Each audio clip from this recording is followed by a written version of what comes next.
Assalamualaikum warahmatullahi wabarakatuh.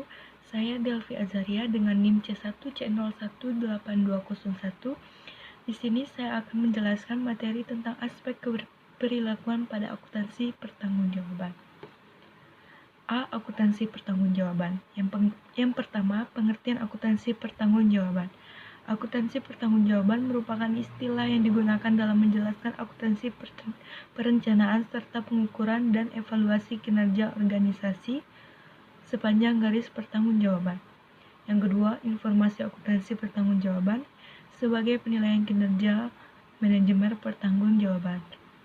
Informasi akuntansi pertanggungjawaban merupakan informasi yang penting dalam proses perencanaan dan pengendalian aktivitas organisasi, karena informasi tersebut menekankan hubungan antara informasi dengan manajer yang bertanggung jawab terhadap perencanaan dan realisasinya.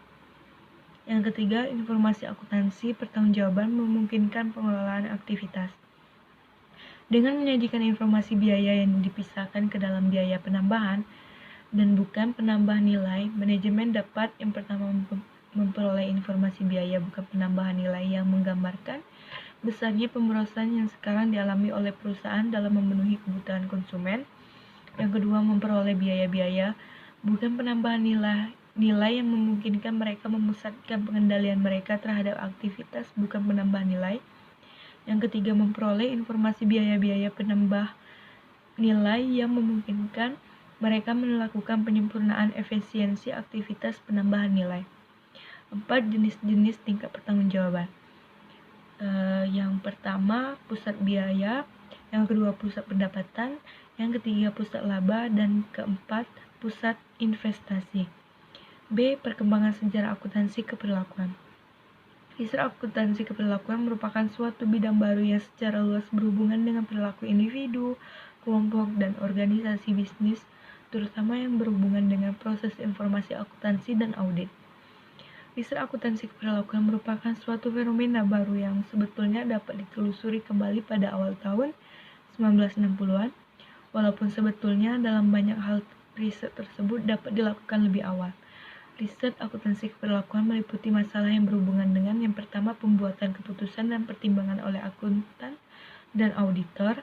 Yang kedua, pengaruh dan fungsi akuntansi seperti partisipasi dalam penyusunan anggaran, karakteristik sistem informasi, dan fungsi audit terhadap perilaku baik karyawan, manajer, investor, maupun wajib pajak. Yang ketiga, pengaruh hasil dari informasi tersebut, seperti informasi akuntansi dan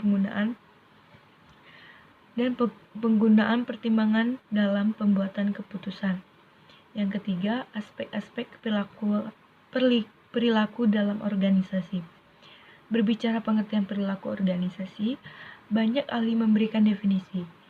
Pendapat pertama menurut Toha 2001 bahwa yang dimaksud perilaku organisasi adalah suatu studi yang menyangkut aspek-aspek tingkah laku manusia dalam suatu organisasi atau suatu kelompok tertentu. Yang D. Aspek perilakuan pada akuntansi pertanggungjawaban. Organisasi merupakan suatu kegiatan usaha, baik itu organisasi yang menyediakan jasa maupun organisasi yang dilakukan oleh sekelompok orang yang terlibat dalam organisasi tersebut. Dalam proses menjalankan organisasi, tidak bisa dinafikan kalau orang-orang yang terlibat di dalamnya memiliki warna yang berbeda dan kepentingan yang berbeda pula. Yang E. Kesesuaian antara jaringan pertanggungjawaban dan struktur organisasi. Akuntansi pertanggungjawaban berasumsi bahwa kendali organisatoris diingkatkan dengan menciptakan suatu jaringan dari tanggung jawab memusat yang bersamaan dengan struktur organisasi formal. Top manajemen mendelegasikan dan memberikan otoritas kepada manajer di bawahnya berdasarkan hierarki organisasi yang menugaskan otoritas dan bertanggung jawab untuk tugas-tugas spesifik. Ketika otoritas ditugaskan kepada para manajer, mereka mempunyai wewenang untuk bertindak secara resmi dalam lingkup pendelegasian mereka dan untuk mempengaruhi bawahan mereka. Yang F. Asumsi keperilakuan dari akuntansi pertanggungjawaban. Yang pertama, manajemen by exception atau manajemen berdasarkan perkecualian, yaitu adanya kecukupan kontrol operasi yang efektif. Yang kedua, manajemen by objective atau manajemen berdasarkan tujuan. Yang ketiga, coincidency between responsibility, network, and organizational struktur atau kesesuaian antara jaringan pertanggungjawaban dan struktur organisasi. Yang keempat, acceptance of responsibility atau penerimaan tanggung jawab.